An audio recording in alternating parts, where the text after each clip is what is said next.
Okay. Do do do do do. Do do do do do. Do do do do do. Do do do do do. Don't be fooled by the rocks that I got. I'm still Jenny on the block. All right, let's go. Doobie-doobie-doo.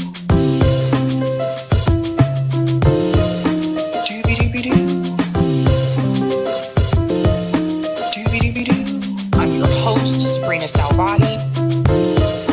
Doobie-doobie-doo.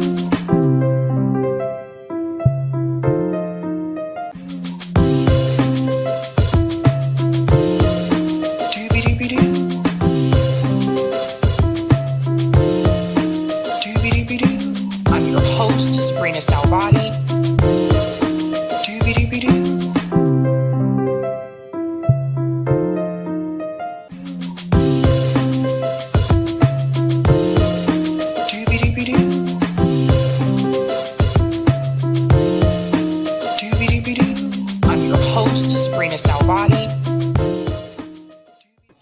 Doobie-doobie-doo. Hello. Welcome, guys.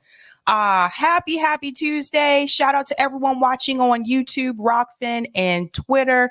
And welcome to Sabby Sabs podcast. I'm your host, Sabrina Salvati. If you are new, I want to let you know that Sabby Sabs podcast is a part of Revolutionary Blackout Network. You can catch me there on Thursdays for the Roundtable and Friday for the Sabby Show. And you can catch me here Monday, Tuesday, Wednesday, and Friday. I want to give quick shout outs to people in the chat. What's going on, everyone? Shout out to lots of comments. What's going on, Salty Digital Dive, 2 days in a row. What? Yes, 2 days in a row. Shout out to Hannah G, says 16K Sabby. I saw today, guys. I just reached 16K. Whoop, whoop. Whoop, whoop. I'm very excited about that. What's going on? Tori Lee says fire love. What's going on? Miguel says peace. Shout out to Rick, who says hard to believe that I supported Nomiki when she ran for public advocate. How times change. Times have changed, Rick. They really have. Shout out to Ashura, who says, what did clueless Nomiki do to embarrass herself this time? We're going to get into that. Greetings, Gamer says hello. What's going on, Ken? She says, happy Tuesday. Congratulations, hitting 16 subscriber, my dear Sabby. Thank you so much. I know, I woke up to that this morning and I was like, what? Shout out to Laura. I'm all set to doobie-doobie-doo. Have a great show. Thank you, Laura. What's going on, CBC voter says, happy Tuesday, Sabs. Happy Tuesday to you as well. Shout out to Mia, who says, hello, everyone. Greetings, Anon user says, doobie foo. What's going on? Angela says, hello to Sabby in chat. Hope everyone is having a good one. Me too. Greetings, Lawrence, who's a Sabby member, says, doobie-doobie-doo. Let's impeach Brandon. Oh, that was clever, Lawrence. I like that. What's going on? Georgia Freckles says, sup, family, Sabby. What's up? Who is also a Sabby member. Shout out to Gary, says, Avengers Assemble. That's my favorite scene from that movie, by the way. A big Marvel fan. Shout out to McGruff, says, Nomiki been hanging around the hired help again. Oh, gosh. The jokes are coming in. What's going on? Sebastian F says, hey, y'all. Shout out to Sweary Fairy. Hey, lovers and comrades. Hope you're all doing well tonight. Greetings, Jared says, hey, gamer. Gamer, I'm telling you, you're popular in the chat. Shout out to Chris says, hello, I'm a new subscriber and already I enjoy your commentary. Thank you so much, Chris. And that's Chris with a K. Shout out to Les says, 16K. I'm happy for you, Sab. Thank you so much, Les. I'm happy too. I'm shocked. Shout out to John says, Sabby Sabs, where does the name Sabby come from? I don't think I ever explained that on this show. There was one friend that I had when I was in undergrad.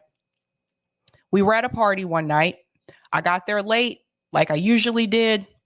And by the time I got there, everyone else was a little, let's just say a little tipsy. I was sober. And she walked up to me and she goes, Sabby Sabs. And I was like, what? And she was the only one who called me that for years, for years. She still calls me that till this day. So when I started like my YouTube show, I wanted to go with a name that I thought was catchy that people would remember. And I didn't want to use it as my real name because some people can't pronounce my last name. There's a whole story that goes with that. So I was like, why don't I just call it Sabby Sabs? And so that's where it comes from. And now a lot of people call me Sabby Sabs. So it's so funny because she was the only one that called me that. My parents don't call me Sabby either. So very funny. Interesting. Shout out to Greg, who's a Sabby member, says, hey, lefty peeps.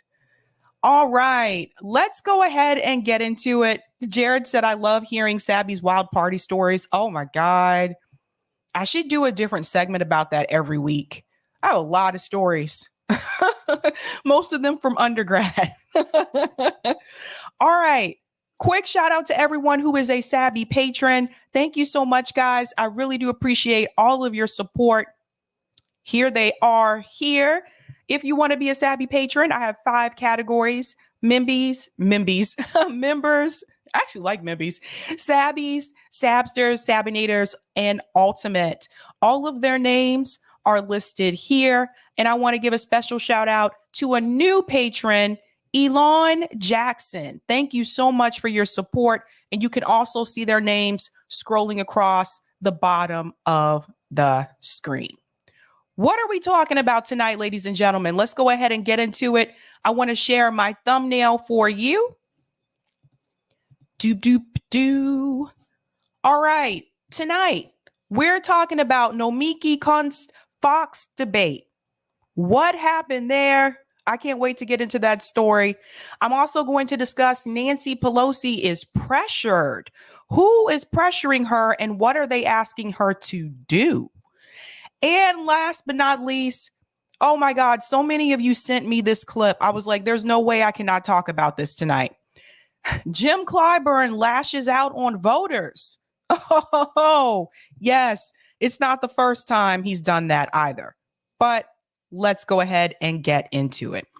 So I want to go ahead and start with the first story, which is about Nancy Pelosi. Now, I want to give a quick shout out to Case Study QB for this. He goes on to say, moderate/corporate Democrats press Pelosi to fund the police more. So quick shout out to Case Study, always doing phenomenal work there. Let's go ahead and, whoops, I hit the wrong thing. Let's go ahead and get into this video clip here. This is an interesting discussion. I think you may laugh at some parts about this, but here we go.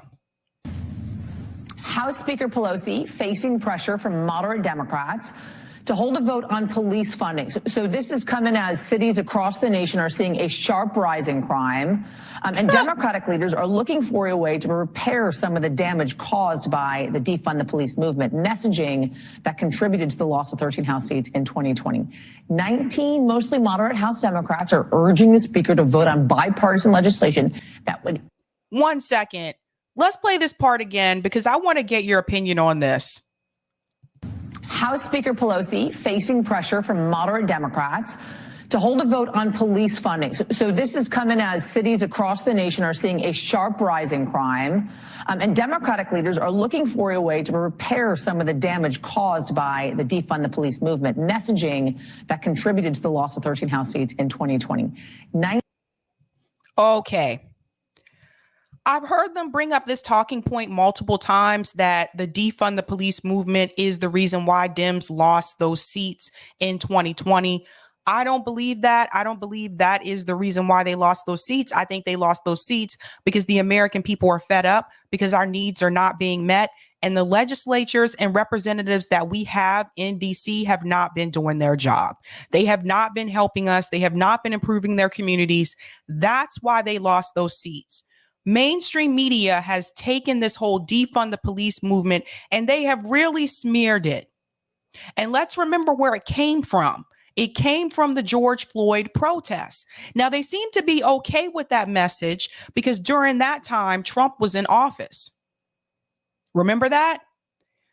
The moment Biden won and Trump lost, it was as if all of a sudden the whole defund movement was a stain on the Democratic Party.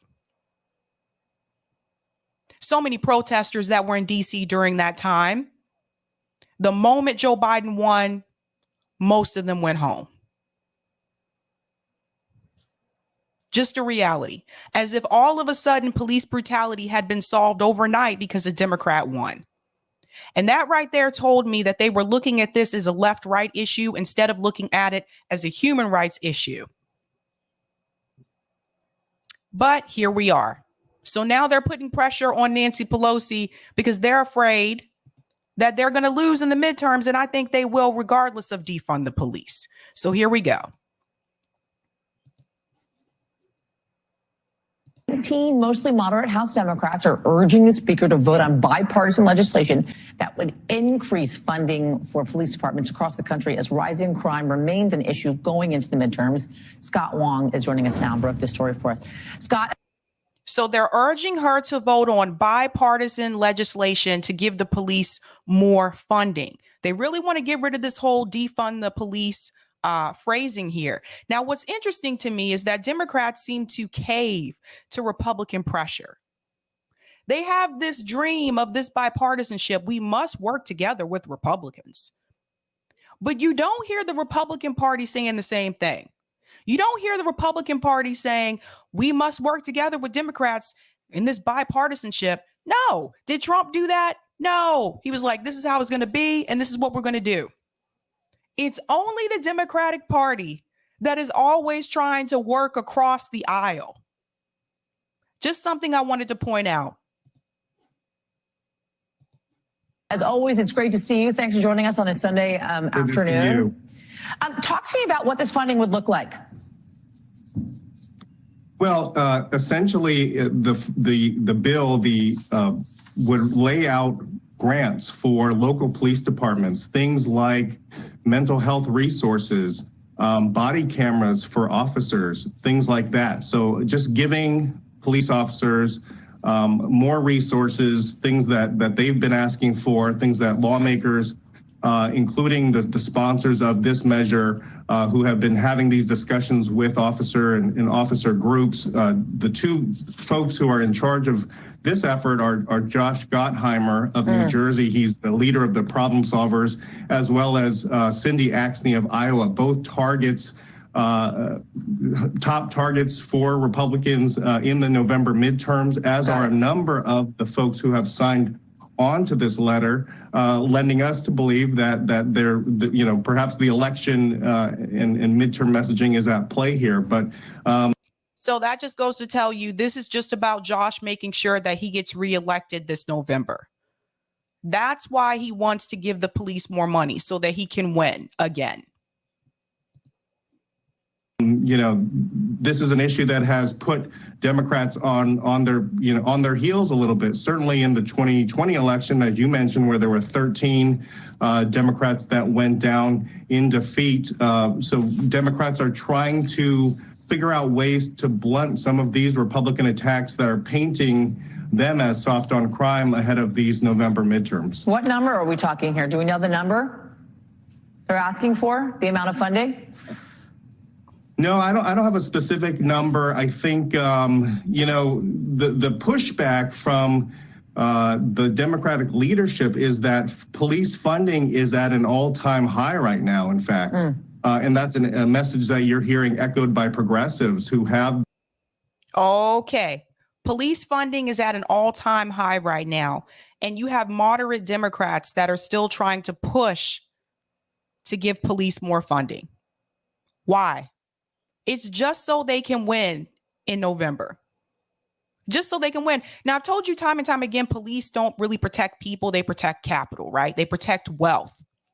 They don't really protect people in poor neighborhoods, especially in the inner city, not from what I've seen.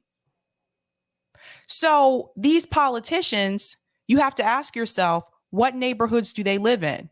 They're not living in poor neighborhoods. They're living in these suburban areas, these wealthy areas. They have the money to afford to live in those places. They want to make sure that their community is safe. That's what it's really about. They're not really trying to protect people in these poor communities that have to deal with crime. And they're not really trying to solve crime. Because if they were really trying to solve crime, they would fix the poverty issue. Most crime is poverty related, but you never hear them talk about that. You never hear them talk about it. A lot of time on these networks, MSNBC, CNN, Fox News, they'll mention middle class, they'll mention working class, but it's rare that you hear them talk about the poor. That's just something that I've noticed. They're not trying to address the poverty issue. They don't want to fix the poverty issue. They just want an excuse to give the police more money. If police were really solving the crime issue, we would see that in the numbers. They're not. Police solve 0.02% of crimes. That's it. So what are they doing with all of their time? Harassing people in poor neighborhoods. I've seen it. Driving around blocks, trying to find something that they can target so they can meet quota at the end of that month. Pulling over Black people for no damn reason. Eating donuts. Let's be real. Let's go back in. Boy, they are really trying to come up with a lot of things for midterms this year. Been sort of leading the charge on the defund the police movement. And the leadership is pointing out to Gottheimer and others that, look, we, in our latest appropriation omnibus bill funding the government, we put out $3.9 billion for local and state police grants. That was about $500 million higher than the previous year's levels. And so their argument is, look, you know, we are backing police, and we're doing so in these funding bills. Gottheimer and others are saying, look, it's not enough in terms of new funding for some of these specific measures that the officers have been asking for. And so that's sort of where the conflict lies. And of course, you know, the Speaker of the House knows that these are members in tough election races. And so I just want to backtrack here for just a second. There was something he said right here. Officers have been asking for. And so that's sort of where the conflict lies. And of course, right here. And others are saying, look, it's not enough in terms of new funding for some of these specific measures that the officers have been asking for. And so. Okay, so the officers are claiming that they don't have enough money. That's not true. They have more than enough money. He mentioned at the beginning of this clip that they need money for body cams and they need money for mental health services. Okay. Remember, body cams were a part of police reform. They have the money for body cams. I don't think they really want the money for mental health services either. I think they want the money to militarize the police. I think they want more money because they see the economic situation in this country. They see it's not improving. They see people are still struggling. They know, especially with inflation and everything going on politically, it's just a certain amount of time before people just snap and lose it and hit the streets. They want to militarize the police because they want to make sure what happened during the George Floyd protests, when you had hundreds and thousands of people in this country out in the street and globally as well, mind you, they want to make sure that that will never happen again. And they're already purchasing some of these types of equipment. You have the robot dogs. Those are on the border. You have motor vehicles that they're trying to ramp up for the police stations. We talked about this on RBN, all these different types of equipment that police departments are trying to acquire so that if something like that happens again, because let's be real, there's more of us than there are of them. There's more American people, working class people, than there are cops. And at the end of the day, we can actually overtake them. If all of us came together, we really could. And they saw that happen during the George Floyd protest. So they want to make sure, let's make sure if the American people try to rise up again, this time we'll be ready. We'll have the equipment that we need to stop them. That's why they want more money. Let's go back in. So that's sort of where the conflict lies. And of course, you know, the Speaker of the House knows that these are members in tough election races. And so I think she is not being directly critical of them, but giving them sort of their space to make their case for this legislation and make the case to voters back home in their districts. You kind of talked a little bit about this, but kind of want you to expand a little more on kind of where progressives stand on all of this. And that is, you got 19 House Democrats obviously in favor of this, moderate Democrats. I'm sure they're kind of reaching across the aisle, as you just mentioned. Any possibility, any chance progressives could then get on board, go their way, especially knowing that they're in vulnerable seats, which could then flip the House? Well, we have not seen a whole lot of, cooperation between progressives and moderates on this issue of police funding in the past. And, He says in the past, but where do they stand today? Because the last time I checked, and this is recently, Cori Bush was the only one still going with the whole defund the police statement. And remember, that kind of makes sense if you look at where she came from. Because she came from the Ferguson protest, right? She was an activist first. The rest of them have been quiet about defund the police recently. Yes, maybe they felt that way, in the past. Notice he said in the past, but currently Cori Bush is the only one still trying to push defund the police, so much to the point where they have told Cori Bush that she needs to be quiet about it. Nancy Pelosi said so herself on Face the Nation. That is not the direction the Democratic Party is going. And she said, much respect to Cori Bush, but we're not heading in that direction. That's the entire party. So the progressives in Congress, they're not really fighting for this anymore either. Like I said, once Joe Biden won and Trump lost, all of a sudden people just went back to brunch. Oh, everything's going to be fine with the police now because Trump's out. The police were a problem before Trump was in office. So that's my take on that. Let's hear what else he has to say. If you think back to shortly after the 2020 election, there was an internal phone call among all the House Democrats. And in that phone call, Abigail Spanberger, if you remember, used some explicit words and basically pointed the blame at progressive Democrats in her own caucus, saying you guys are to blame for this because of the defund the police movement. And that has created. They always blame the left, though. And this is another reason why I say I don't know why people want to be in this party. Anything that goes wrong from here on out, anything that goes wrong with the Democratic Party, whether it's losing seats, whether it's not getting legislation passed, they're going to be pointing their fingers at the progressives that are in the party, because the establishment Democrats there still believe that they are the ones that are dividing the party, even though they're not voting that way. If we look back at legislation that they voted on, they voted along with the establishment Democrats for the most part. Look, they didn't force the vote. They voted for Nancy Pelosi as speaker, right? They voted for Iron Dome. They voted to increase the Capitol Police budget. They voted to give more money to Ukraine.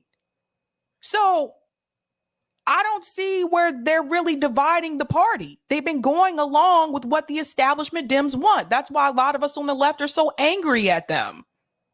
But they got to have someone to blame, right? I told you, there's always a rotating villain. Created, quite a bit of friction between the two wings of the party. Interestingly enough, 2 years later, we're sort of in the exact same spot, still arguing about sort of who was to blame for those 13 majority makers going down in defeat in the 2020 election, a year when they were to blame. When politicians lose, We need to blame the politicians. We need to stop blaming other people in Congress, other people, stop blaming the voters, for the love of God. I'm really getting sick of people doing that.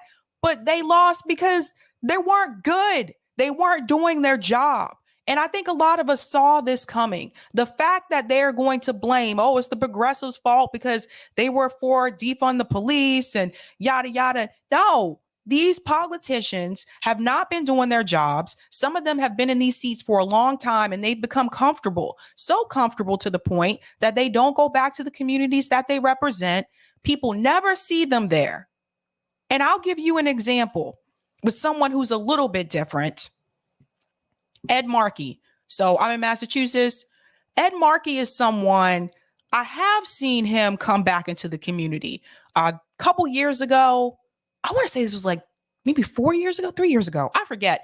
A couple of years ago, my husband and I, we were volunteering for Thanksgiving Day. So one of the things that you can do here during Thanksgiving Day is you can volunteer at soup kitchens or schools as well to feed people on Thanksgiving. My husband and I went there to do that, and Ed Markey showed up. We didn't know he was coming, but he showed up, took off his coat and said, "Where can I get to work?" And people were like, "Holy crap." And I was like, "Did you guys know that he was coming?" And people were like, "No, not for the most part." But then one of the women that does this every year said, well, he tries to do it every year. But then some people will say they don't see him enough, you know? So some of these politicians, that's what happens. They get there, they get comfortable, and they don't come back to the community anymore. That's what happened with people like Joe Crowley. That's how someone like AOC was able to beat him, because the people in the community, they're like, we don't even see this guy. And President Biden won the White House, and the Democrats took the Senate, and Democrats maintained control of the House. So, we are having still the same argument 2 years after the fact. That, Scott Wong, by the way, is not surprising, no matter what party we're talking about, always arguing about who's to blame and pointing fingers. What? Per the U.S. government. That's how it works. Scott Wong, as always, good to see you. Okay. I'm going to go to some of the comments and I'm going to talk about this. Delthea said, Dems lose seats because if you lie enough, people will eventually mark you as a liar and say, forget you. Bingo. Jared says they defunded COVID relief but sent $50 billion to Ukraine. Exactly. Joe OWS said this is kabuki theater. Jonathan said, I live in New Jersey and we don't need more police funding. We need more education funding, free community college. That's a good point, Jonathan. And that's something I'm glad you brought that up. Where is the pressure on these politicians for them to increase funding for education? Where's the pressure for that? It seems like they're pretty easy to cave when you want them to give more money to the police, which Joe Biden already agreed on and signed off on that. But when you ask them for money for education to improve the schools in these communities, they don't want anything to do with it. They don't want to help. Where's the pressure for that? Sebastian said they want the money to fund the police as bodyguards. You go. Lag 66 said the problem with Cori Bush is that when she is told to shut up, she shuts up. Oof. Thank you for the super chat, Charles K. Why do they have these political analysts on MSM to analyze something that is fake, like analyzing professional wrestling or the Harlem Globetrotters? Good point. It's interesting to me that they continue to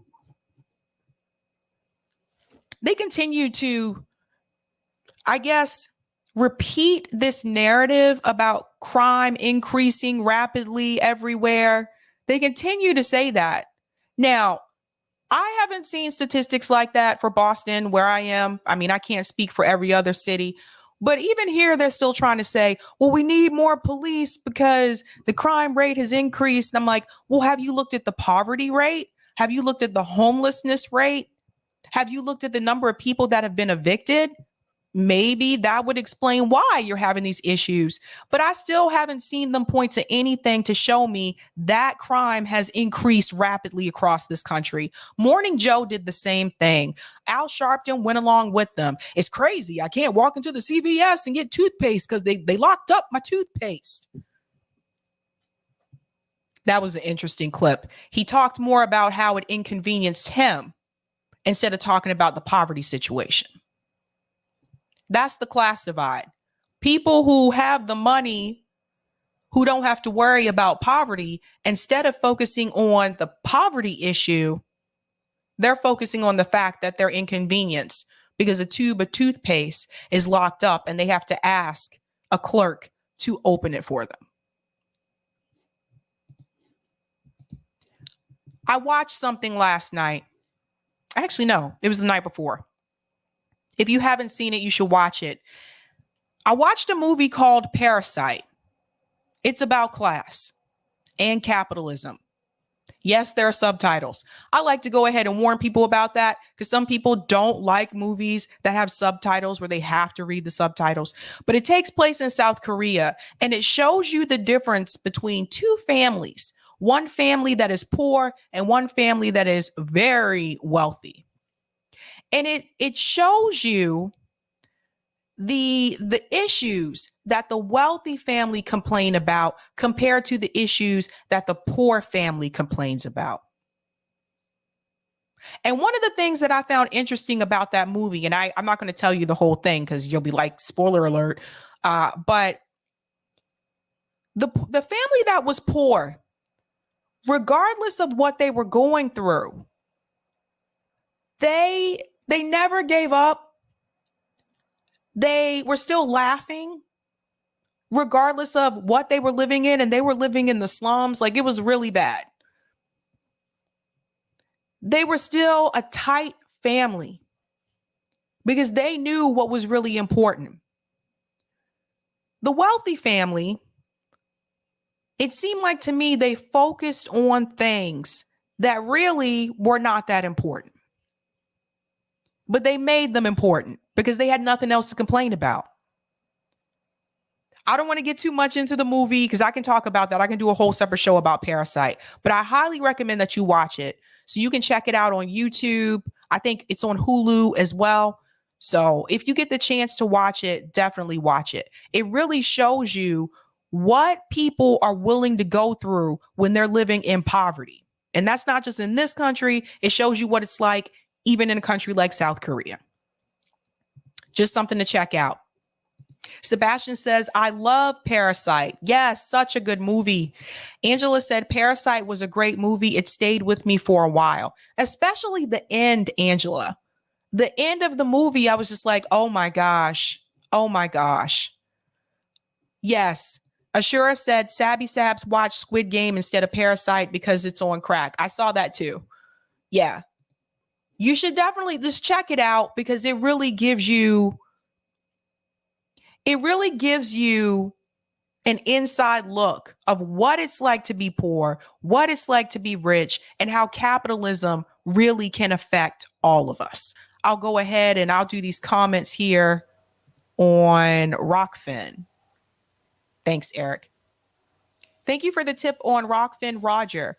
Was up in Albany for the third time in the past 2 weeks, meeting up with Coalition 2, get NY Public Banking Act passed, briefly spoke with Smalls, who was walking outside with Senate Labor Chair Jessica Ramos. So that was a good sign. Sab, this brother's everywhere. Told him still working on getting campaign for New York Health Act to come speak to his members, so I didn't forget. He understood we're all busy. June 2nd is the end of legislation for 22. I'm very jealous of single issue voters. We held a rally in the Capitol building. The author of the Senate bill, James Sanders Jr., spoke, but author of Twin Bill in Assembly couldn't make it. She was at another rally. I spoke with Sanders Jr. briefly to ask which one he's pushing, state or enabler that allow municipalities to charter their own public banks. He said both. I told him then there are some lines on the state bank bill that need to change that put those representing the public interest as the majority on the advisory board instead of the minority. He said that would be a challenge for some lawmakers, but he had one of his staff bill writers call me immediately, and I relayed my concerns, and he agreed. So we'll see what happens there. Just today, a new senator has co-sponsored the enabler bill, so now we're one co-sponsor away from a majority and 18 in the assembly. I was with the Long Island branch of the group, so we were going to lawmaker offices who represent parts of Long Island. We went to my New York State senator's office and was informed whatever issues he had with Bill B4, he no longer has, and we might be able to push him to be the 32nd. Spoke to staff of another senator's office and the deputy speaker of assembly who wasn't for or against, but probably for once we left. I am cautiously optimistic. Dems are playing a dangerous game here, gambling that by not codifying Roe into law that will galvanize the base to come out and vote, using it as a bargaining chip like they do with minimum wage raise by refusing to have it raised automatically according to cost of living and inflation. They wagered that same bet with not kicking Ruth off the bench and fighting for Garland. See how that turned out? They'll find out that the base has moved on to universal and for all, shift the tax burden to the rich, Wall Street and corps, minimum wage increase, albeit weak, where it should be paycheck being permanently above cost of living index to inflation, leverage in the workplace via unions, and soon empowerment in the workplace via worker co-ops. The federal loss in November for Dems needs to happen in order for them to see this. Only then they might try to do a biopsy as to what is a galvanizing issue. Well said, Roger. Thank you so much for that. And thank you so much for the super chat, Will Brooks. This is very generous of you. Great show. Thank you. Shout out to another favorite YouTuber, Menu Cat. Thank you so much. Thanks so much for the super chat. We got to go into our second story. So Nomiki Konst was on Fox News again, and they're talking about Roe v. Wade. So there's a bit of a debate here. I want to get into this, and I want to get your opinion about it. I think she started off rather strong, but then the way that she ends, I was just like, oh boy, why did you have to say that? So let's go ahead and get into this story.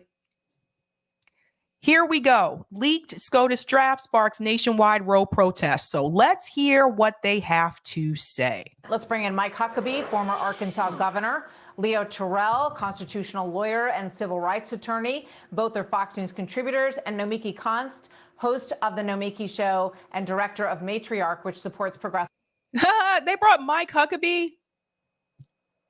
Did she say Mike Huckabee? I think she did. Constitutional lawyer and civil rights attorney. Both are Fox News contributors, and Nomiki. Let's Hold bring on, in Mike here we go. Huckabee, former Arkansas governor, Leo Terrell, constitutional lawyer and civil rights attorney. Both are Fox News contributors, and Nomiki Konst, host of The Nomiki Show and director of Matriarch, which supports progressive women running for Congress. Welcome to all of you. Good to have you with us today. You know, Governor Huckabee, I want to start with exactly what David Spun ended with there, because we have not heard from the president on this, and certainly he could be a voice of reason and of moderation. He is a Catholic, and there are these verbal attacks against the Catholic justices of the Supreme Court and potential for demonstrations even inside Catholic churches in particular this weekend. So what do you think the president should do? Hold on. I think Eric's going to do a volume boost on this really quick. But while I'm waiting for him to do that, notice how there's like 3 against 1 here. Anybody else notice this? You have 3 conservatives against 1. What are we calling Nomiki these days? Is she still considered a progressive, a leftist? Dorothea said, damn, Mike is old. I know. That's why I was like, wait, is that Mike Huckabee? That didn't look like him. But notice how they did this. 3 against 1. the president on this, and certainly he could be Yeah, I a think one more voice time. of reason and of moderation. He is a Catholic, and there are these verbal attacks against the Catholic justices of the Supreme Court and potential for demonstrations even inside Catholic churches in There you particular go. this weekend. So what do you think the president should do? I think he really should tell the people that this is not an appropriate form of protest. If they want to go outside the Supreme Court where these people work, that's fine. But going to their homes is inappropriate. It's dangerous. And it's not a precedent that we should start. And the president ought to be very forceful and say, this is the kind of thing that leads to a real insurrection where government agencies are prevented from doing their jobs. I found it very interesting that some of these people were talking about Catholic extremists, these 6 justices. Actually, what they are is faithful Catholics. I'm grateful that they're living out their faith, that believe that every human life has intrinsic worth and value, that there's 2 things I want to point out here. Number 1, he believes that the president should tell them that this is not the right place to protest, not protesting at their homes. People have different opinions about this, but I do want to add something here. Where is the right place to protest? Because every time there are protests in this country, there's this debate over how you should protest, where you should protest, who you should protest with. It just seems like no matter which way you do it, it's not going to be seen as acceptable. Even when there are peaceful protests, and from what I've seen, these have been peaceful protests, that's still not acceptable. When you have people who are looting stores, they're like, well, you can protest, but not in that way. You need to do it peacefully. Isn't that what they said during the George Floyd protest? But then mainstream media wasn't showing you the protests that were peaceful. They were showing you mainly the ones that were not peaceful. That's for ratings. But there's always this crowd that comes in and they just have to debate it for some reason. And at the end of the day, they really don't want you to protest at all. Let's remember these protests started at the Supreme Court, which Mike Huckabee recommended that should be done there. That's where they started. Now, I used to feel that going to people's homes was a bit too much. That was back then. Times have changed. And if protesting at their homes didn't actually do anything and didn't really get their attention, then they wouldn't be asking them to stop. If it wasn't actually effective, they wouldn't ask them to not do it. You really can't ignore a group of screaming people right outside your house. Even if you're inside, you can still hear them. Now, the second thing I wanted to bring up is he mentions their Catholic faith. I'm happy that they're practicing their faith. Why are we mixing religion with law? That's something I don't agree with. Listen, you can believe whatever you want religiously. If you want to be Catholic, if you want to be a Buddhist, if you want to be, Pentecostal, whatever, have at it. Freedom of religion, right? But when it gets to the point where we start to implement your religious belief and apply them to laws, that's where I have to say no. Because not everyone has the same religious belief as you. So the fact that they want to basically overturn Roe v. Wade because it inflicts their religious belief, right? Okay, that's you. That's on you. How you come in and try to change an entire law because of what you believe religiously. So I don't agree with that. But again, this conversation is going to get interesting. Wait for it. There's no such thing as an expendable or disposable human being. I find it refreshing that their faith actually means something to them. That's not extremism. That's faithfulness. Oh, my gosh. But by the same token, Leo, all of these justices, when they were nominees for the court, said that they would approach everything from a standpoint of whether or not it was constitutional. Aha. So she brings up this point she brings up this point, but there's one other thing I wanted to say about the whole faith issue that he just brought up. If he's happy that they're practicing their faith, is he happy that they're practicing their faith, or is he happy that they're practicing Christianity? Because let's be real. We've had politicians in this country in DC that they'll say they're happy for people practicing their faith and they should express their religious beliefs, but they're talking about Christianity. They're not talking about people who are Muslim. They're not talking about people who are Buddhist. They're talking about Christianity. Just something I wanted to point out. And that they would leave their faith aside. So I would imagine that although you can obviously, as the governor does, recognize the sincerity of their faith, we're also looking at justices who have a reputation for basing things on the law. And it would appear from this opinion that they look at this and say that there wasn't really a constitutional basis for Roe v. Wade, and that these sorts of decisions are better off being decided by individuals in the voting booth at the state level. If there wasn't a constitutional basis for it, then why was it passed in the first place? You're absolutely right. And let me just simply say 30 years of being a civil rights lawyer and a constitutional lawyer. Let's be very. Oh, Lord. See, this is what they're going to do. This is what they do best. Let me bring on that one black person who also worked with civil rights to agree with us. Let me bring on a black person just to make everybody know. See, black people feel this way too. They always do that. They always do that. And they've done this multiple times with Nomiki. There was another time she came on here on the Faulkner report, and the other guy that she was debating against was a black guy. And he was like, I'm a black Christian conservative and da-da-da. Like, come on, dude. Come on. Know when you're being used. Clear. Roe v. Wade has no constitutional basis. There is no right to privacy to have an abortion in the Constitution. And what they're doing, they're basically allowing this to be sent back to the states where democracy, where people will get able to vote in 50 states.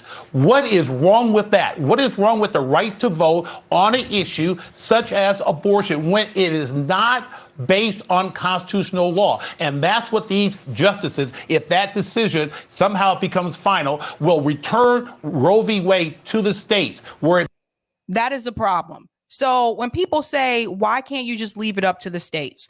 Here's the problem with leaving it up to the states. There are certain states in this country, particularly, especially some of them in the South, and I've lived in the South, they are going to make these restrictions for abortion incredibly strict, to the point where some people may have to leave that state and go to another state to have an abortion if they need be, or it could be considered a crime for you to cross state lines to go to another state to have an abortion. They can write the rules that they want. And the people who are really going to be affected are women who are poor, women who are Black, Latino. People who are wealthy are not going to be impacted by this the way that poor and working class people will be.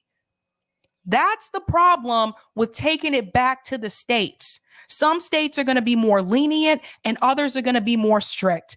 In some of those states where they're going to be more strict, they may make a rule that you cannot cross state lines to have an abortion. That may be considered criminal. Again, now this goes back to the incarceration issue, just another way for them to penalize you more. Harsher penalties. And I played this video last week. I'm not going to play it again, but I really want you guys what this is really about. I want you to know what this is really about. Millennials, my generation, and Gen Z, we are not having children at the rate that our parents did and our grandparents did. So we are having a decline. The child birth rate in this country is declining. And the reason why a lot of people are not having kids is because, number one, there's the climate change factor that people don't want their kids to have to face that or deal with that. There's that. There's the economic factor. Some people just can't afford it. There's a lot of student loan debt. People can't afford to buy a house, let alone start a family, let alone have kids. So there's all different reasons for it. But let me tell you something. Corporations, and I say this because, again, they're the ones that control these two parties. They see this happening. Do you think they're really that concerned about abortion per se, about someone's right, about that child's right to be born? No, they are concerned about labor. They need you to have children so that they have people to do the labor. That's what that is about. And if things keep heading the way that they are, they're not going to have enough people to do the labor. And there's automation that can come in with this and help as well. But that being said, you can't automate everything. Some things are still going to require people to do the job. It all goes back to capitalism. That's why they don't want you to have abortions. That's why these corporations still want you to have these kids, so that they have people that can work at their companies and do the work. They need to have more people at the bottom that they can exploit. That's what this is really about. Belongs not in the Constitution, not in the federal government, but to the states. 50 laboratories in a federal system, Martha.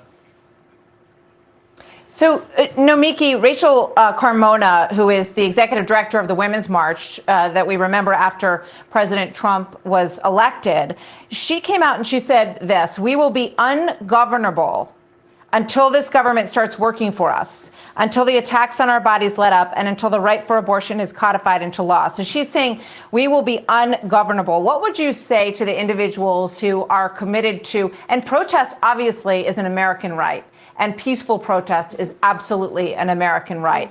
But what do you say to those individuals who are considering going into churches, into masses this weekend, and potentially, to the front steps of these justices' homes? Now, this is really interesting because the Bible says, come as you are. So now you can't go to the churches. No, take it to the churches, take it to the homes, take it to the streets. Well, they're not doing anything that isn't peaceful. Going into a church and expressing your feelings and walking and dressing a certain way is incredibly peaceful, especially if you are a member of that congregation, as they're calling for people to do. The majority of Catholics in this country support legalized abortion. The majority of Americans support Roe v. Wade, which, by the way, sir, was already ruled on with the court that you supposedly respect so much. So what you're saying now is that we should reverse a decision that was already ruled on and is supported by most Americans, because there's a conservative movement that is well funded with extremists, extreme right-wing conservative justices that have been groomed for decades. And this is not, if you're going to talk about the Constitution, yes, they can have their personal faith, but I don't want you to infringe your faith on me. Like I don't infringe my faith on. So first of all, I'm going to interrupt here and I'll play it back just a little bit because I'm interrupting. Notice how he's interrupting her. Notice how when he was speaking, everyone let him speak. Huckabee didn't interrupt him. The host didn't interrupt him. Nomiki didn't interrupt him. But while she's speaking, he's going to interrupt. And actually, I've seen this happen multiple times when she's gone on Fox News. So he just interrupts and goes, "You're wrong. You're wrong." Let's go back in. Let's go back in. Just keep watching. This gets interesting. For decades. And this is not, if you're going to talk about the Constitution, yes, they can have their personal faith, but I don't want you to infringe your faith on me. So I do agree with her on that issue. Yes, you can have your personal faith, but you shouldn't infringe your religion on other people. You can believe what you want to believe, but that doesn't mean other people have to believe that as well. You're wrong. You're wrong. Don't infringe my faith on you. I am not wrong. This has been ruled on. It was ruled on. You are absolutely wrong. Martha, you know what? She's not a lawyer. I'm just going to give Leo a chance to respond to this. How am I wrong? Thank you. Let me just, thank you. Did you hear what he just said? He said she's not a lawyer. Listen to this. Listen to this. My faith on you. I am not wrong. This has been ruled on. It was ruled on. You are absolutely wrong. Martha, you know what? She's not a lawyer. I'm just going to give Leo a chance to respond to this. He said she's not a lawyer.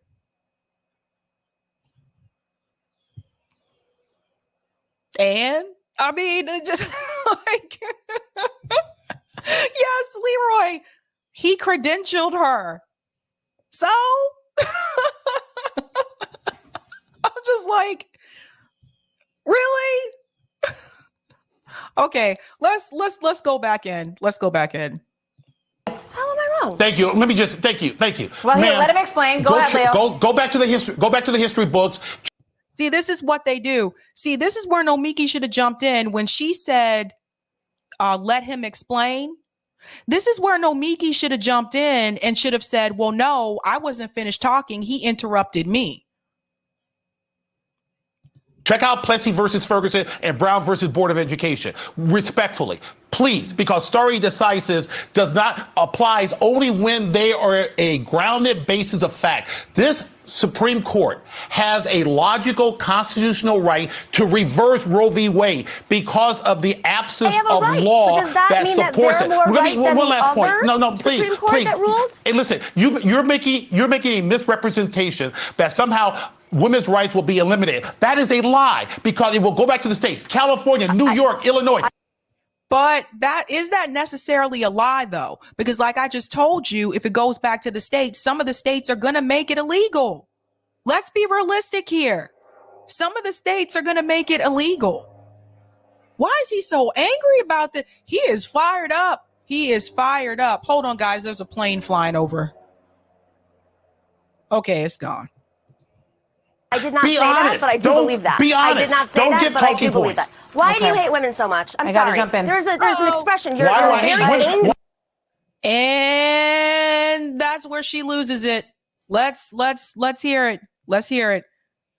I agreed with what she said in the beginning. Like, you shouldn't inflict your religious rights on other people. I agreed with that. And then she lost me. So listen to this. Respectfully, please, because stare decisis does not applies only when they are a grounded basis of fact. This Supreme Court has a logical constitutional right to reverse Roe v. Wade because of the absence of law that supports it. One last point. No, please, Supreme Court that ruled? Hey, listen, you're making a misrepresentation that somehow women's rights will be eliminated. That is a lie because it will go back to the states, California, New York, Illinois. I did not say that, but I do believe that. Be honest. I did not say that, but I do believe that. Why do you hate women so much? I'm sorry. Jump in. And then she lost it. She said, why do you hate women so much?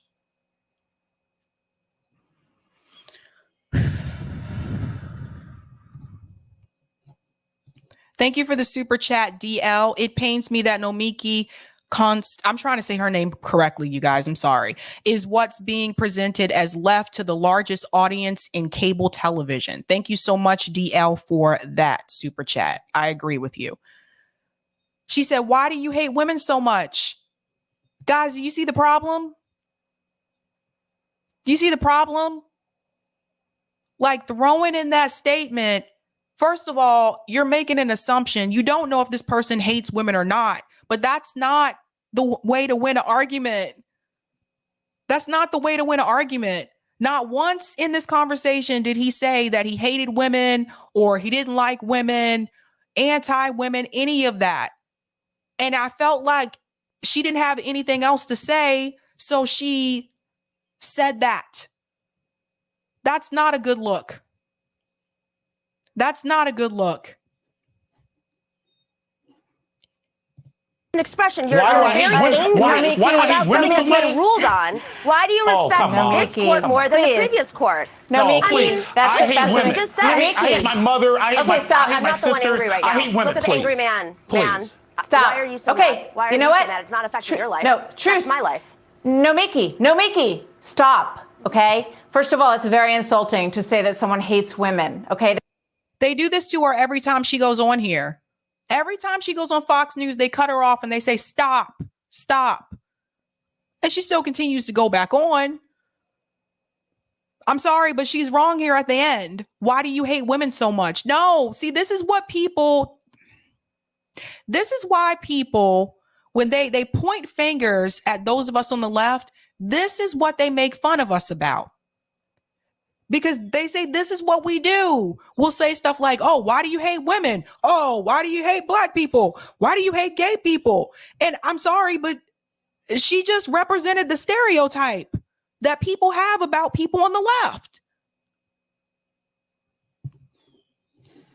I don't know why that, no. There's nothing that Leo has ever said or done on this show that would indicate that he hates women. So that's a completely unfair thing to say. Is not And the fact of the disrespecting a matter woman. is, no, well, you know, there's a large percentage of people in this country who are supportive of this decision. 54% believe that abortion should be banned after 15 weeks, a majority of those who were asked. So we just have to keep this, we got to keep this conversation from degrading into you hate women or any other form of that. We have to be able to talk about it, and we hope there'll be peaceful protests this weekend and that no one's church services will be disrupted. I disagree with her here. I don't care if someone's church service is disrupted. The whole point of a protest is to grab people's attention to an important pressing matter. And if that means that you have to stop traffic, if that means that you have to interrupt church services, then be it. Be it. If you go back and you look at protests years from this country, you go back and you look at the civil rights movement protests, you look at the women's rights movement protests, they disrupted environments. That's how they got people's attention. That's how they got media attention. Nobody wants to just let me go protest and just sit down on the lawn and just sit here and fold my arms. No, you have to get their attention. Yes, go to their church service, go to their homes. I'm sorry. We've had enough at this point. We've had enough. I'm sorry, but where do you draw the line? They don't want you to protest any type of way because reality is they really don't want you to protest. Because that is certainly disrupting the peace. So we will see what happens. Thank you to all of you. What peace? What peace do we have right now? Goodbye, Fox. Where's the peace at in this country? Let me know in the chat. Tell me. Shout out to Linda for becoming a new Sabby member. Whoop, whoop. Whoop, whoop. Tony said, new subscriber, love your content. Keep it up. Thank you so much. Welcome, Tony. Greg Bruce says the host is okay with the discussion degrading into wrong, though. LOL. It's a good point. Good point. That happens to her every time she goes on there, though. They interrupt her and she lets them do it. Delthea said, if Jim Crow had been left to the states, we'd still have Jim Crow. Thank you, Delthea. Thank you so much for saying that. Juliet said every protest in the modern world can be illegal. All the police have to do is call it an illegal assembly. You guys are so smart. Shout out to Cryonsynth for the super chat. Roe v. Wade needs to be removed as a political game for the elite. The protesters are purposely screaming at the wrong mansions. This needs to be law of the land. Dems will never stop using your womb. Well said, Cryosynth. And that brings me into the next clip. Now, protesters, if you have not heard, they've been at Kavanaugh's house. I believe they were at Judge Alito's house this morning. Take a look at this. Activists now planning to protest outside of Justice Samuel Alito's house after a weekend of outrage over the leaked Supreme Court opinion on Roe. This is you don't get to take away our bodily autonomy and enjoy your Saturday night at home. You get to do one or the other. And That's what right. does it mean to you to be marching to the justices' homes? This is personal, so we're going to take it to the personal space. Okay. They did this, not us. The Daily Signal news producer and podcast co-host Douglas Blair is following the protests there on the ground, and he joins us now. Good morning to you, Douglas. Good morning, Ainsley. How are you doing? Good morning. Doing well. Was that you asking the lady the questions, and what did you see at these protests? I mean, what I saw outside of these justices' homes was nothing short of horrifying. It really tells you a lot that we've gotten to the point in this country where protesters feel they can go to somebody's private residence, scream and yell and try to intimidate them into voting the way that they want them to do. And for a cause like abortion, where on the pro-life side, we've acknowledged time and again that this is not just a clump of cells, it's not a parasite, as some of these protesters were saying, it is a human being. It is a human life. Oh, my God. Oh, boy. I'm not going to get into that whole debate, but I want you to pay attention to what he says right here. What I saw outside of these justices' homes was nothing short of horrifying. It really tells you a lot that we. Does this look horrifying to you? He said it's nothing short of horrifying. Look at the pictures. Are you horrified? Let's see. Here's a good shot here. Are you horrified? Terrified? No?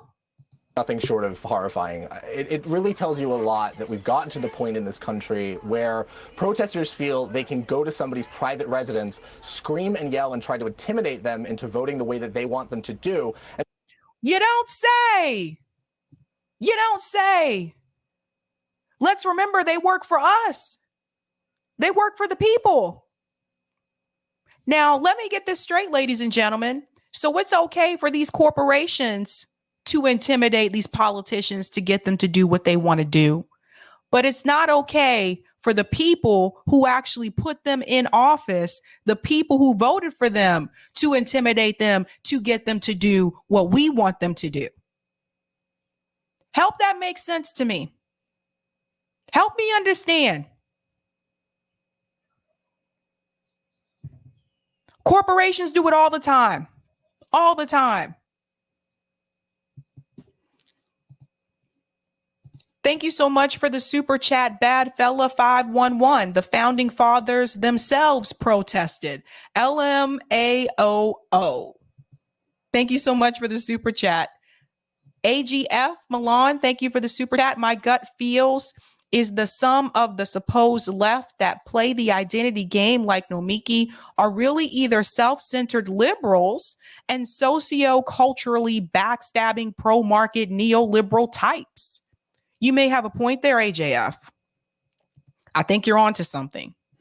So I'm not going to play this entire video, but I did want to show you that people are protesting at the homes. If you have not seen that yet, here's more images here. Do you know any more about that? Absolutely. No, I mean, that's entirely right. And even whether or not it's illegal is sort of irrelevant here. It's the morality of the thing. The fact that they've decided that it's now acceptable to intimidate a justice into getting what they want just shows how deranged and out of touch with the American people the radical left is. The radical left? What radical left? Most of the people out there are Democrats. They're not even left, they're liberals. Let's just keep it real. I'm going to play this part again. Listen to what he says right here, because I have something to say about this. Deranged and out of touch with the American people the radical left is. The fact that we can have this conversation between us and we can discuss. This guy's such a joke. The fact that they've decided that it's now acceptable to intimidate a justice into getting what they want just. But it's okay for corporations to do that. It's okay for JP Morgan, Wells Fargo, Goldman Sachs.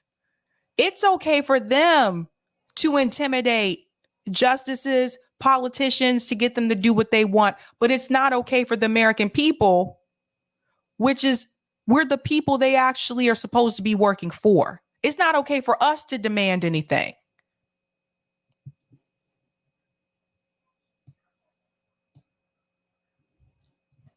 Bye.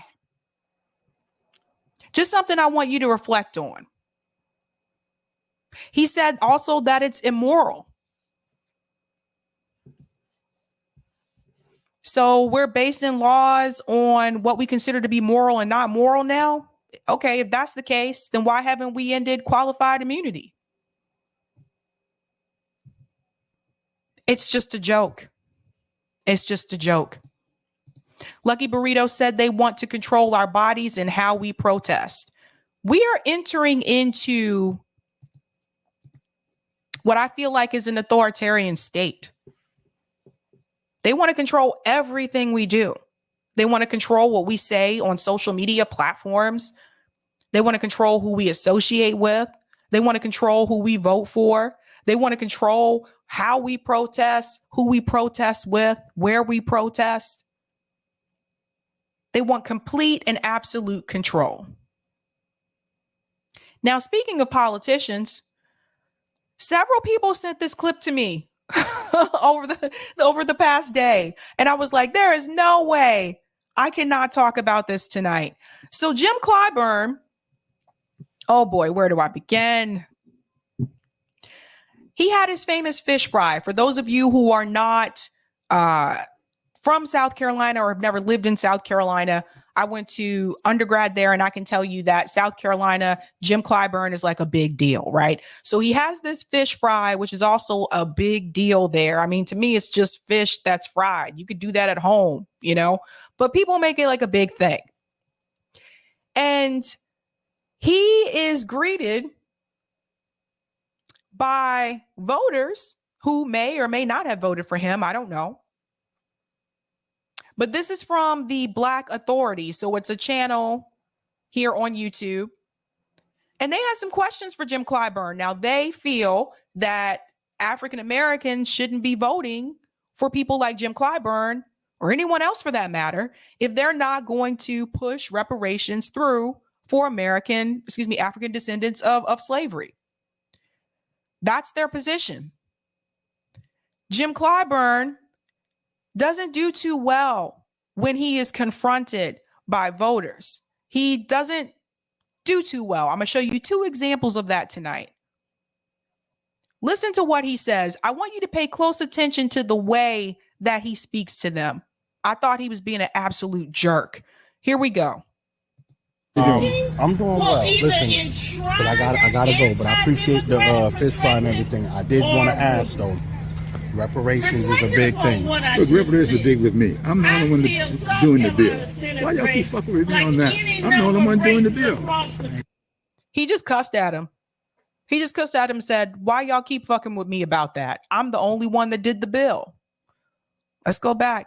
Notice how the guy talks to him and notice how he talks to the gentleman. I gotta go, but I appreciate the fish fry and everything. I did want to ask though. Reparations is a big thing. Look, reparations is big with me. I'm the only one doing the bill. Why y'all keep fucking with me on that? I'm the only one doing the bill. It's my bill. Which bill? The reparations bill. HR 40? HR 40. Okay. And I've been doing it for 20 years, 30 years. And it's been around for 38. So why y'all keep telling me about a bill that's been there for 38 years? Well, older than my grandson. Yeah. He ain't but 27. That bill been up there 38 years, and y'all looking at me that I'm supposed to pass it. Okay, I'm gonna get back to the video, but he just said that bill's been there for like over 30 something years, and you guys looking at me like I'm the one that's not passing it. Why has the bill been sitting there for that long? What good is it? What good is it if they're not even trying to push it through? He just admitted, I was part of that bill. It's been there for over 30 years. Okay, why is it still sitting there? Why hasn't it been voted on? Why haven't they pushed it through? Let's go back in. We just want you to push it. I have been. Well, ask Sheila Jackson Lee. Tell her to push it too. Well, she's the one that authored it. She wrote it. Yeah. Oh, y'all need to get y'all need to get land that plane. Y'all need to stop this foolishness. Get real. Respectfully. That's all I'm saying. See, he said, y'all need to stop this foolishness. This is what he does anytime like voters confront him. And it's not just about issue of reparations. I've seen voters confront him about climate issues, about student loan debt, multiple different issues. And this is how he responds to them. This is a problem. This is the face of someone that they've been in office for so long, they really don't feel like they have to do anything for you anymore. He cussed at him. He told him to stop the foolishness, the ego with this man. Let's continue. Just putting that out there. You know, we want to see that. We actually want to see that go. Well, everybody wants to see that go. Which rests on fiscal reasonableness, support for federalism, and the idea that So the gentleman standing next to Clyburn, I guess he's on his team or his committee or whatever. He's telling Black Authority Channel, he's telling him that he needs to be respectful towards Clyburn. From what I've seen so far in this video, the only one being disrespectful is Jim Clyburn.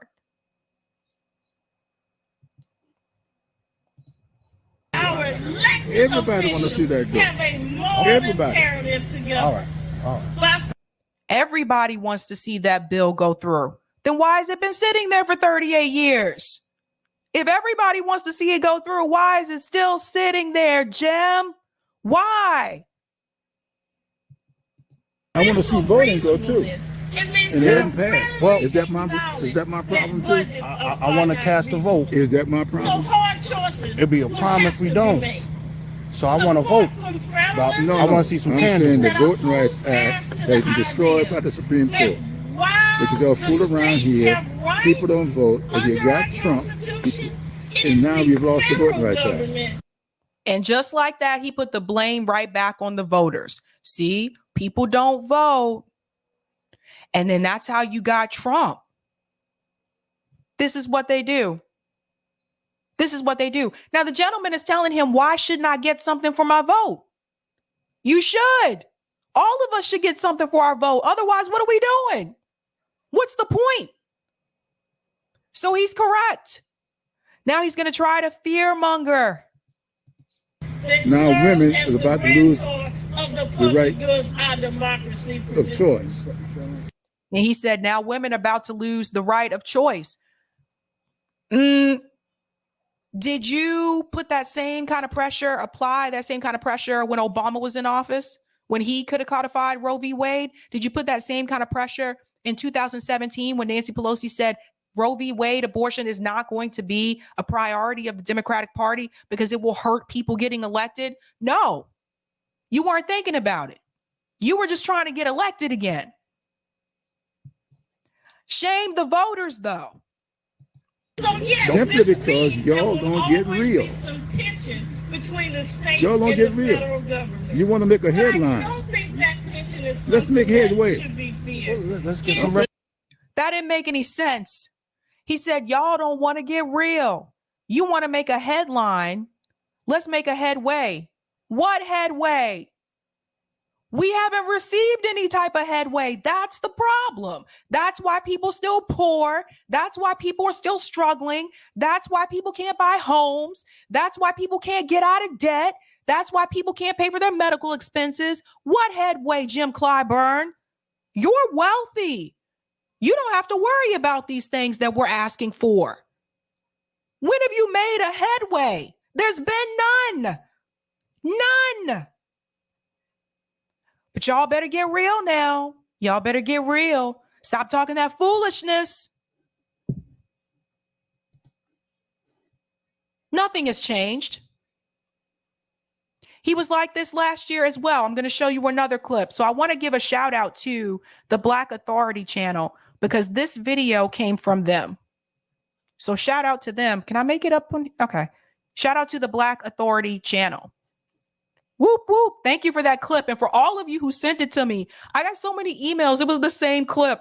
I was like, oh boy, let me see what this is about. Now, last year, he had a town meeting and some of the younger people in the audience decided to press him. Let's hear what they had to say. Here we go. Real quick. You spoke about the HBCUs. That's a great thing.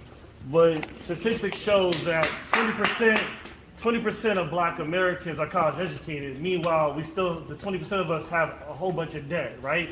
The other 80% of Black Americans mostly work in the service economy. So that's good for the HBCUs, but the rest of Black America is pretty much being starved out. Yep. And so this gentleman here obviously knows his stats. He knows the statistics.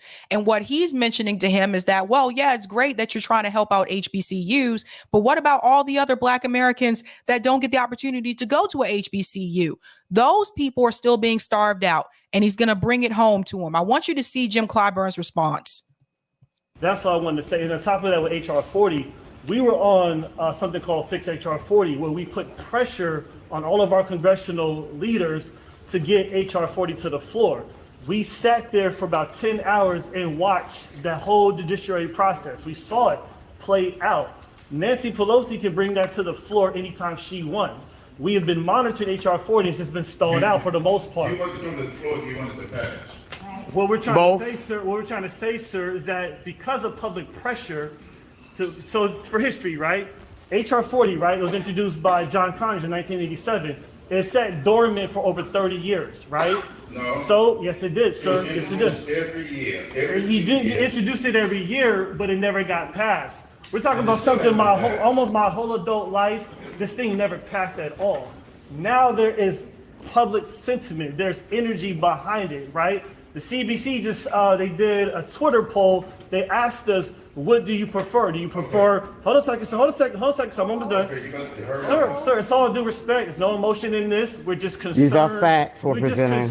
We're just highly concerned because by 2050, Black American wealth is going to be at zero. Meanwhile, other groups' wealth are going upward while our wealth is deteriorating. So we're just highly concerned. That's it. We just want a better quality of life for ourselves and our children. I have 2 children myself. The tax credit is great. It's great.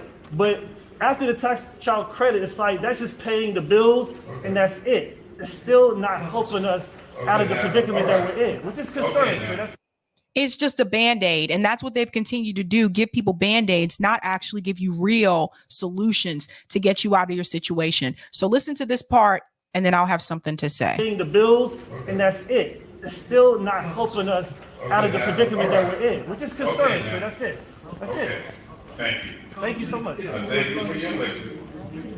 We'll address, we're gonna move on, we have to allow others. Yeah, we move. Okay. Any other question? Yes.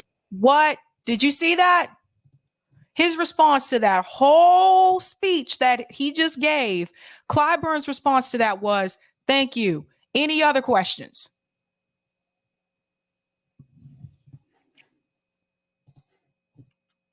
But Jim Clyburn wants you to continue to vote for him. If you don't, you're foolish. That's what he says. This is a mess, but this just proves what I've said before about the class issue. Jim Clyburn is not in there to help out people who are struggling, people who are living in poverty. He's not really in there to help out Black people either. The only reason he's in that town hall meeting and the only reason he's trying to talk to people at that fish fry is so he can continue to get votes. People continue to vote for this man and he does nothing. Jim Clyburn's district is one of the poorest districts in South Carolina. Do you guys realize? But he's rich. So what does that tell you? I'm going to go to some of the comments and then I have a financial update to show you guys. Thank you for the super chat, AJF Milan. The Democratic Party and liberals are self-controlled opposition, simply acts as a foil to the far right. Good points. Thank you for the super chat, The Traveler. So what has Uncle Ruckus done to push for the reparations bill to be passed? Thank you. Nothing. Nothing. You've been there how long? Thank you for this super chat, AJF. Protesting the Republicans and their SC judges is not enough. Protest the Democrats for allowing the extreme right to succeed and for Democrat fecklessness. I really wish people were also protesting outside Henry Cuellar's home. They might be, I'll have to double check that. Henry Cuellar's home, who's a Democrat, who's up for re-election, but he's anti-choice. Protest at Tim Kaine's house, who was Hillary Clinton's running mate, who's also anti-choice, who now all of a sudden today came on Twitter and said, they'll be issuing up a vote for Roe v. Wade and I'll be voting in favor of pro-choice. Man, bye. You think people forget that you were anti-choice? He's just trying to keep Dems in for the midterm. I wish they were protesting at their homes too. I wish people were protesting outside Nancy Pelosi's house as well, because she's supporting Henry Cuellar, who is anti-choice. I wish people were protesting outside Jim Clyburn's house as well, because he's also supporting Henry Cuellar, who is also anti-choice. Now, he just told that gentleman on the video from the Black Authority channel Now we see women about to lose their right to vote, but yet he is endorsing an anti-choice candidate.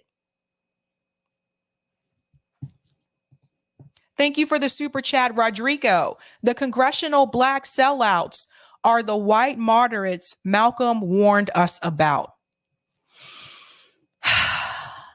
Thank you for the super chat, Aperturum. Love you, Sabby, looking good, but how do we educate these voters? They keep voting for these monsters. Well, that's one of the reasons why I have my platform, is to educate people. But the other thing is too, you got to talk to people like in your neighborhood. You got to tell them like, stop voting for them. And here is why. Point to bills, point to legislation, point to things that they have not passed. They've been there for years and they haven't tried to do anything. Point to those things. Now, for some people, you're going to have some numbers. I'm just keeping it real. Some people are like, show me the numbers for this. Show me the numbers for that. You can always use stuff from my show too. Like some of the links, I usually try to put some of these links in the chat. You can always take those and share those with other people because some people do want to see data. Daniel Flores said, very defensive, just like Maxine Waters. Remember when Maxine Waters told homeless people to go home? Look, nothing is going to happen for you here today. Go home. To homeless people. I have a finance update I do want to show you. Now, this isn't one of the stories tonight, but you need to know about this. Someone sent this to me. JP Morgan drops Philippines to the bottom of Asian investment preference list after May 9th polls. I'm not going to read this entire article, but I do think when it comes to finance, you need to be aware of what's going on with some of these corporations. Make this a little bit bigger for you. Okay. American financial services giant JP Morgan dropped the Philippines to the bottom of an investment list comprised of its Southeast Asian peers in a new report released after it became clear that Ferdinand Marcos Jr., the namesake son of the late dictator, was headed for a landslide win on Monday's presidential elections. Let me move this over here so I can see it better.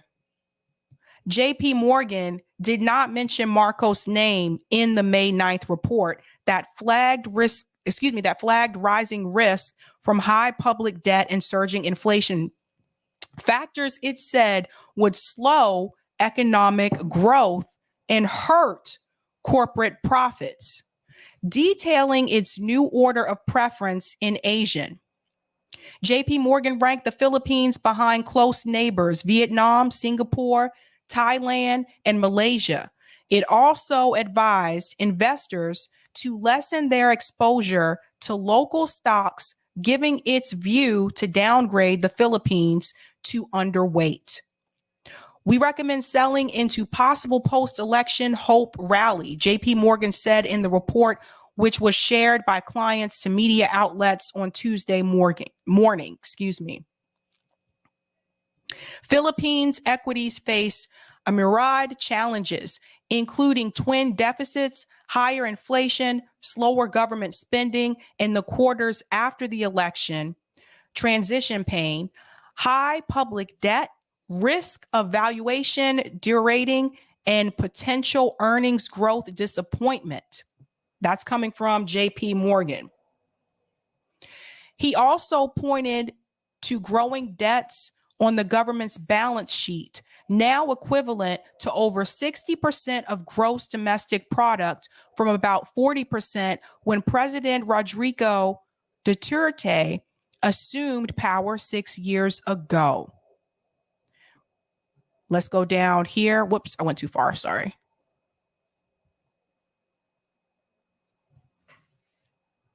Here we go. Analysts privately muse the Marcos administration could face challenges when it comes to the credibility of its tax collection programs.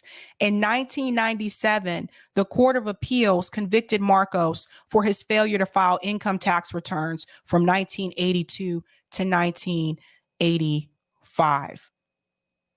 So, again, I know that was not one of the stories that I had listed for tonight, but every now and then, if I get financial data, I like to share this information for you because I want you to know what's going on with these corporations around the world, not just here in the United States. Dropping the Philippines to the bottom of the list, a country that is already in despair, a country that's already struggling. This is going to be rough. This is going to be rough. But JP Morgan is one of those corporations that also funds a lot of campaigns. So you need to be aware of what they are doing and what's going on with them. Desert Mantis said, Duterte is a corrupt fascist too.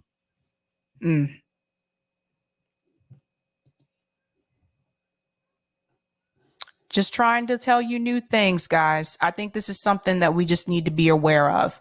I'm going to go ahead and take these comments here on, whoopsie. Eric, I don't know why I try to do this myself. Thank you so much for the tip on Rockfin, Roger Meadows. I hope Republicans are prepared to finance an expansion of the welfare state because they are going to have to be responsible for funding a massive, robust expansion of social safety net programs that will see to the welfare of these children that they wish to be birthed into this world all the way up to adulthood so they can one day become a healthy, productive member of society. Thank you for this tip as well. Okay, since SCOTUS no longer believes in precedents showing them to be liars during Senate Judiciary Committee interviews, maybe now they can reverse Citizens United. Buckley versus Vallejo, First National Bank versus Bilotti, and the Voting Rights Act. The emphasis should be on Congress, not the court, to do something about it. If your protest doesn't install fear into the ruling class, then your protest failed. Protest peaceful that is done civilly. What? Content creators should start playing Fox coverage of 2010 Tea Party protests. Clyburn was quick to give Ukrainian, Syrian, and Afghanistani refugees, as well as indigenous people, a bag with the quickness, though. Yet, the stock he comes from, he doesn't want to do a GD thing. He says no one voted. And now we got Trump after he said he and HR 40 was there for decades. Those other groups got money and he talking about a damn study. 6th letter of the alphabet, the study, and cut the damn check. Thank you so much for that, Roger Meadows. Well said. Well said. All right, guys. Those of you who are new, I noticed new faces and new names in the chat. Welcome. Welcome. I'll be back tomorrow night with more news. Guys, I have some pretty cool people coming on next week, so stay tuned for that. And other than that, guys, I got to say goodbye. I'm assuming Jimmy must not be live tonight. I see a lot of people watching, but I have to say, peace out. Have a good night. Follow me on Rumble. I'm on there too. Rockfin, Odyssey. So all of my videos are also on those platforms as well. Follow me there. If you want audio versions of interviews, follow me on Spotify and iHeart Radio. Same name, Sabby Sabs. So check all of that out. Other than that, I'll see you guys tomorrow. You know how we do this. Have a good night. Keep up the fight.